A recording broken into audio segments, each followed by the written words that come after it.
The Orion Nebula is perhaps the most photographed and studied of all the objects in the night sky. This beautiful star formation has fascinated mankind for years because of the incredible lights, colors, and star cloud formations. There are many religionists today who believe that just maybe heaven, or God's dwelling place, is up there somewhere just beyond the Orion Nebula. Not only religionists, but even some scientists believe this. Among these scientists, two have come up with a video animation depicting a journey from Earth to heaven based on the information in the Bible. Just watch this presentation by Drs. David and Robert Gentry. Here we go. As we are leaving the Earth here, we see the sun there to our right, and of course we'll pass the Earth.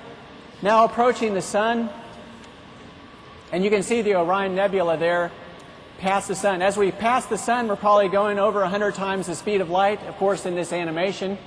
And approaching the Orion Nebula itself, of course, in order for this to be in actual real time, the individual stars of the Orion Nebula will be passing at different times because they're at different distances from the Earth. But it's actually in the sword of Orion, the star of the sword of Orion, that is the Orion Nebula. We're approaching it here, coming closer, coming closer. The Orion Nebula is 1,500 light years from the Earth.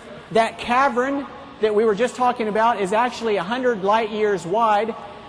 You go into the center of that cavern. We're circling around the trapezium cluster here. This is actually something you can see with a home telescope if you're interested in looking at it.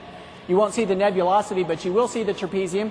Going through the trapezium, through the continuing past the trapezium. This is, of course, animation depicting what it might look like, of course, as we come to the area that, as Christians, we would call heaven, to the throne, the city of the New Jerusalem with the foundations of precious stones, the gates of pearl. Approaching now to the temple in the New Jerusalem. The sanctuary. And as we go to the sanctuary, what are we going to end up with? There is indeed right before us Christ the great high priest and the Ten Commandments. And the Ten Commandments. The Ten Commandments. You see, these are the great fundamental beliefs that Seventh-day Adventists began with 150 years ago. That fourth commandment is standing there outside of the Ark of the Testament.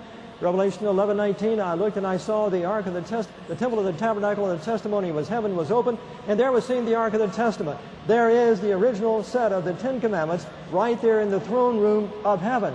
It can't be changed.